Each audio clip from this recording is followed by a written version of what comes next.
are just for short, down-and-dirty information. That's what you want. You don't want something, if you look at the website and you get a paragraph's worth of information about your topic, don't go with it. It's useless. It's too general. You don't want anything that's any kind of a travel source site. So anything that a tourist could possibly use, that's not for you. Don't even use it.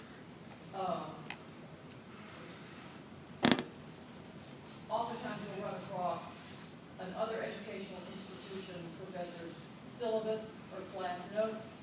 You might cast an eye over that. That's not a source either. The only kind of exception, but it's not an exception, this was just a get started kind of thing. I found that what Gabriel is going to do, something like that another professor had done. He was teaching a course on the French Crusades. And I sent Gabriel to look at that because it has a nice chronological listing of the French kings and what each French king's contribution to the Crusades was. And so with just a couple of clicks of the screens, that's all right in front of Gabriel's eyes. But that's not really a bibliographical source. That's stuff for Gabriel to get himself educated and to move on. So that's what I mean by evaluating a website. I just saved 5 minutes. How's that? The other thing about your books and your hard copy sources, you don't want to use books that have been written that are really very old. So if you're evaluating, if a book is used to move on and you see that the publication date was 1900, that's too old to be of any value, unless you're just looking for something as a historical curiosity. And in fact, in serious research, in music research, stuff that's older than 20 years ago, be real careful. You better really be looking at some great classic in your repertoire, some real brilliant book for it to have lasted that long, because research in music, just like in medicine, is constantly changing. And there's a lot of old stuff from the 50s and the 60s in the Hancock Library that's just out of date.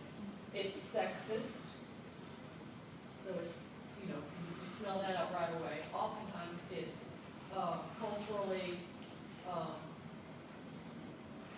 centric, sometimes it's culture-centric. I was going to say racist. There's a lot of stuff out there that is racist. In music, that's not so much an issue. But you get opinion oftentimes presented to you as scholarship, presented as fact. So you have to be very careful with that. One of these days, I don't know, this is probably never going to happen because I don't have that kind of time, but I want to go over there and vet the library. And they said, just take a cart and whatever you want to take off the shelf, you can do it. And I went, do it? Because I love that. I have the power. But there's a bunch of stuff there. I bet, and I'm not exaggerating for a comic effect, I bet that 50% of the resource in the music section in our library can go in the trash or in the dumpster, or maybe you can take it home. That's how weak it is.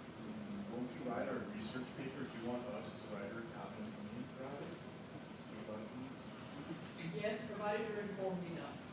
And that's why that's a slippery slope. To have an opinion about what you write involves being truly informed and sometimes investigating more sources than a research paper can give.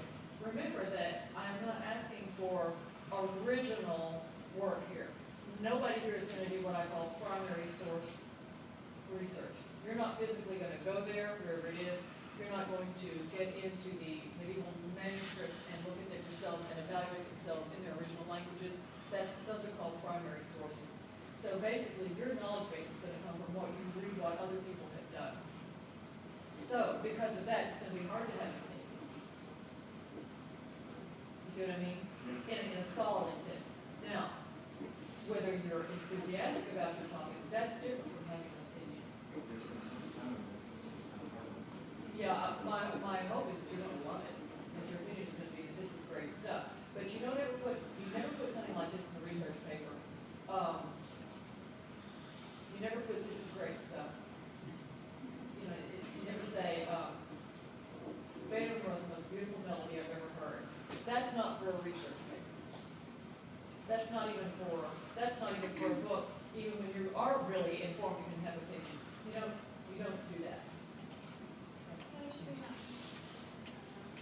Well, in ideal prosaic writing, which is not the same thing as fiction or essay style writing or even music criticism, which can be a little more personal, it is generally a good idea to avoid the word I. Remember that you want to keep the conversational tone out of it. So you don't want to write me a sentence that, you might say that, or you might think that, or you You might wonder why I say that, don't ask me something like that. You're not talking to me.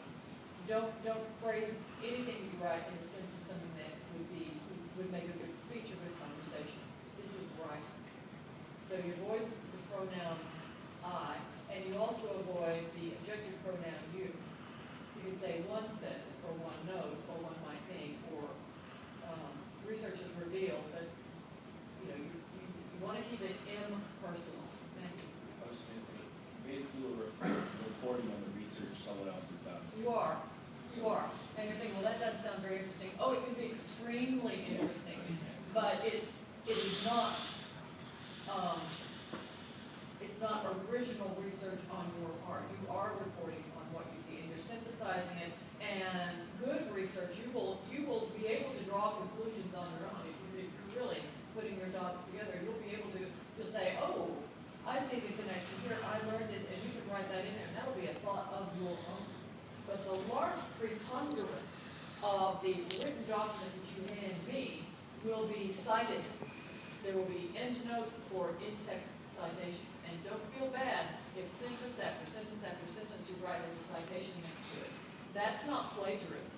What's plagiarism is using those ideas in sentence after sentence and not telling me where you got it. That is plagiarism. Whether you take it directly from someone else's words or whether you change a couple of words or not, you're changing the words or maybe reversing, a little bit of article adjectives does not constitute original writing. That still needs a citation. Plagiarism is a damn slippery slope, scholars. And my advice to you is overdo it. Don't overdo it. And the most common error I see with people who are not accustomed to doing citations is they'll take a paragraph's worth of information from another source, and in the last sentence of the paragraph you'll see the citation. But if there are 5 sentences in a paragraph, and they're not yours, then they should all be cited. Yeah, it's clunky, but it's legal. There's a difference. Gabriel. Something that always stuck with me was when you're writing a research paper, write it like you're an expert. It just puts you in a different mindset. Right. Say like you're used to writing these persuasive essays and Right. things like that. And you're using terms that don't apply to a research paper. You write it like you're an expert. Write it like you're Calvin something. Right. That's a really good point of view to take. Write it from a scholarly, expert point of view. Done. I've also seen that if you're going to source or cite something that uses multiple lines or a entire paragraph from another source, to typically put the citation before you kind of preface it with the citation of where you got something from. That's a writing style for sure. You can say that, Professor Burke says in Introduction to Musicology, and then there's that chunk of information. Or you can just say, Burke says, and that sort of presumes maybe that you mentioned Burke before, and that your reader is intelligent enough to know who Burke is, and in real scholarship they are. And when you take a big chunk of quote, you know that that's physically handled differently from just a line of quote or a part of quote. A big chunk is set off kind of in its own little neighborhood. So you double space everything anyway, and then you indent. In other words, you come in a couple of spaces, and then you put your plagiarized, your copied or your used text right in there in an indented framework, so that you've got basically this little inset box of text where the citation occurs. That's assuming the entire thing is a direct quote. If it is a direct quote, which means word for word, you're taking someone else's words and you're using it in your paper, if it's a direct quote. If it's a paraphrased quote, well, first of all, if you're going to paraphrase a quote, which means to put someone else's stuff into your own words, it is not good form to paraphrase an entire paragraph or an entire chunk of material. If you're going to paraphrase something, make it a sentence or two at the most with a citation. If you feel compelled that you need a paragraph worth of someone else's information, that's likely going to be a direct quote. You would never rewrite someone's stuff to the tune of 6 or 7 sentences written and then try to cite that. It's just not efficient. One fatally flawed paper from 2 semesters ago was a paper comprised of nothing but direct quotes back to back.